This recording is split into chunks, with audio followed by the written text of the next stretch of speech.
Hello everyone, welcome back to Sri Bala Vantalu. ఈరోజు మన వీడియోలో కమ్మనైన 2 రకాల దోశ రెసిపీస్ని చూద్దామండి. టేస్ట్ అయితే అద్భుతంగా ఉంటాయి. ఇప్పుడైతే మరి లేట్ చేయకుండా మనం ప్రాసెస్లోకి వెళ్ళిపోదాం. హెల్దీ అండ్ టేస్టీ 2 రకాల దోశ రెసిపీస్ని ప్రాసెస్లో చూసేద్దాం. టేస్టీ కడప కారం దోశని ఎలా ప్రిపేర్ చేసుకోవాలి అనేది ప్రాసెస్లో చూసేద్దాం. కడప కారం దోశకి మనం ఫస్ట్ దోశ పిండిని ప్రిపేర్ చేసుకుందాం. ఒక గిన్నె పెట్టేసుకొని 2 గ్లాసుల రైస్ వేస్తున్నాను. అదే గ్లాస్తో 1 గ్లాస్ మినపగుళ్ళు, పావు గ్లాసు శనగ బేడలను వేసుకోవాలి. 1 టేబుల్ స్పూన్ జీలకర్ర, 1/2 టేబుల్ స్పూన్ మెంతులను కూడా వేసేసుకొని ఒక 2-3 సార్లు నీట్గా కడిగేసుకొని డ్రింకింగ్ వాటర్ వేసి 6 గంటల పాటు నానబెట్టుకోవాలి. 6 గంటల తర్వాత చూసామంటే చూడండి చాలా బాగా నానిపోయాయి కదా.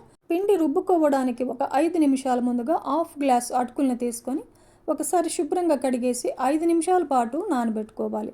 నానబెట్టుకున్న రైస్ అంతా ఒక మిక్సీ జార్లో వేసేసుకొని నానబెట్టుకున్న అటుకులను కూడా వేసుకొని కొద్దిగా వాటర్ని యాడ్ చేసుకొని మెత్తగా మిక్సీ పట్టేసుకొని గిన్నెలో వేసేసుకుందాం.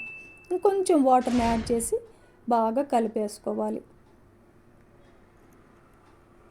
ఇలా కలిపేసుకున్న తర్వాత మూత పెట్టేసి 8 గంటల పాటు రెస్ట్ ఇవ్వాలి.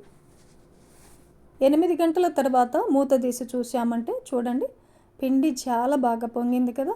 ఒకసారి బాగా కలిపేసుకొని మనకు కావాల్సినంత పిండిని సపరేట్గా తీసుకొని మిగిలింది ఫ్రిడ్జ్లో పెట్టామంటే 2-3 రోజుల వరకు హ్యాపీగా ఇడ్లీ కానీ ఎన్ని రకాల దోశ రెసిపీస్నైనా ఈ పిండితో వేసేసుకోవచ్చు.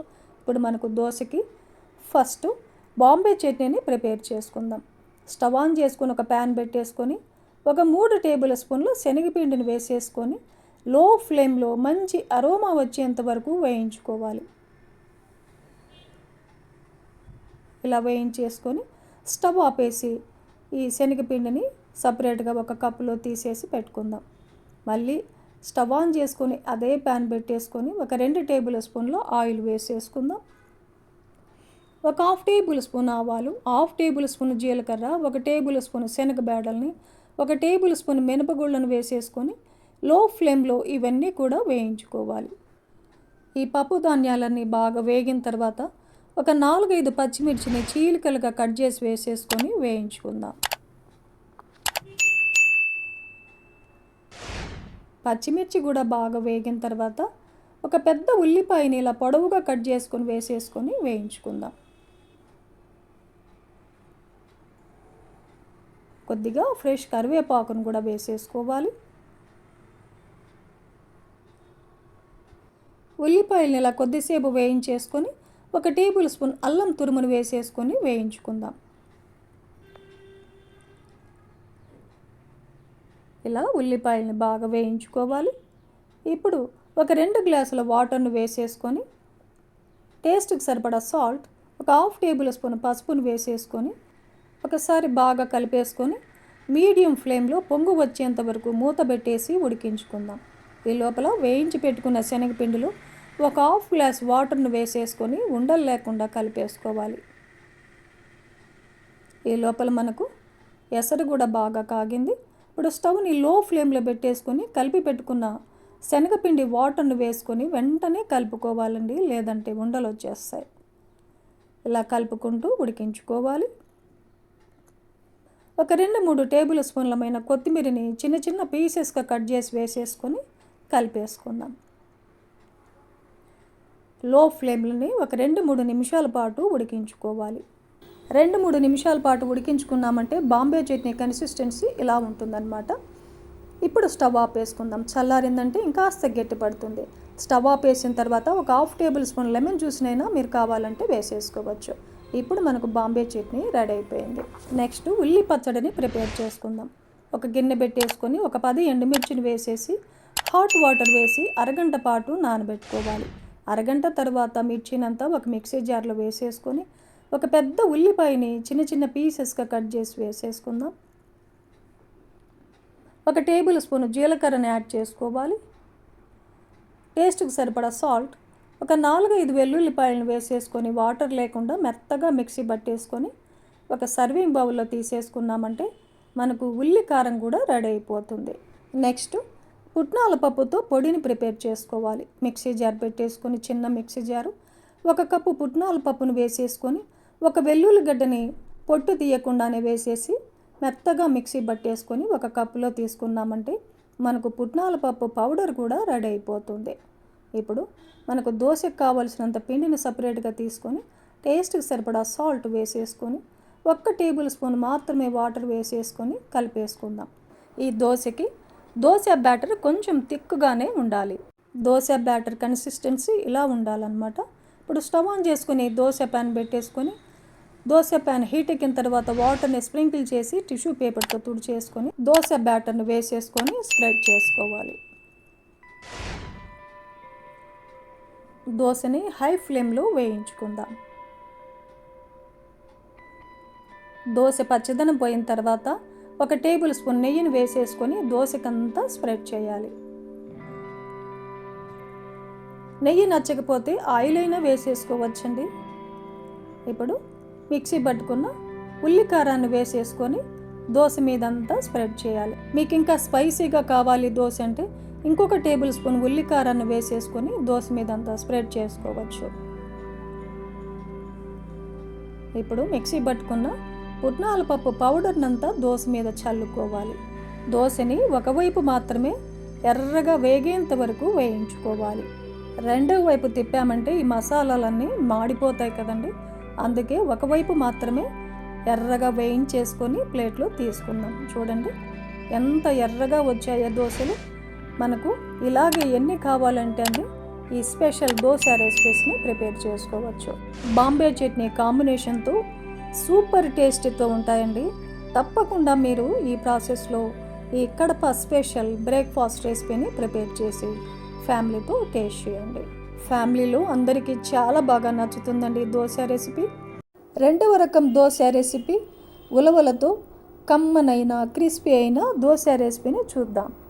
ఈ హెల్దీ క్రిస్పీ దోశని బ్రేక్ఫాస్ట్గా కానీ నైట్ డిన్నర్ టైంలో కూడా తీసుకోవచ్చు.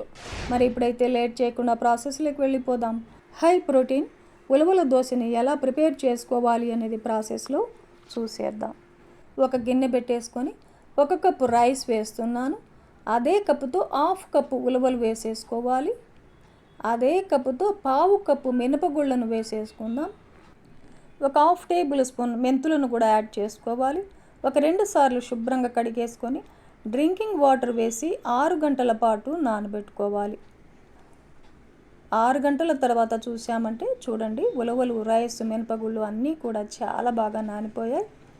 పిండి రుబ్బుకోవడానికి ఒక 10 నిమిషాల ముందుగా అదే కప్పుతో 1/2 కప్పు అటుకులను తీసుకొని ఒకసారి శుభ్రంగా కడిగేసి డ్రింకింగ్ వాటర్ వేసేసి 10 నిమిషాల పాటు నానబెట్టుకుందాం. నానబెట్టుకున్న రైసు, మినపగుళ్ళు, ఉలవల్లో ఉన్న వాటర్ని సపరేట్గా వంపేసుకొని మిక్సీ జార్లో వేసేసుకుందాం. నానబెట్టుకున్న అటుకులను కూడా వేసేసుకోవాలి. నానబెట్టుకున్న డ్రింకింగ్ వాటర్ని కొద్ది కొద్దిగా వేసుకుంటూ మెత్తగా మిక్సీ పట్టేసుకోవాలి. ఇలా మెత్తగా మిక్సీ పట్టేసుకొని ఒక గిన్నెలో వేసేసుకుందాం. ఇంకొంచెం వాటర్ని యాడ్ చేస్తున్నాను. ఈ మొత్తాన్ని బాగా కలిసేలాగా ఒక 2 నిమిషాల పాటు కలిపేసుకోవాలి. చూడండి ఇలా మెత్తగా మిక్సీ పట్టేసుకోవాలి. మూత పెట్టేసి 8 గంటల పాటు పిండిని పులియబెట్టుకోవాలి. 8 గంటల తర్వాత చూసామంటే చూడండి పిండి ఎంత బాగా పొంగిందో. ఒకసారి బాగా కలిపేసుకొని మనకు కావలసినంత పిండిని సపరేట్గా తీసుకొని మిగిలింది ఫ్రిడ్జ్లో పెట్టామంటే 2-3 రోజుల వరకు రెసిపీస్ని ప్రిపేర్ చేసుకోవచ్చు.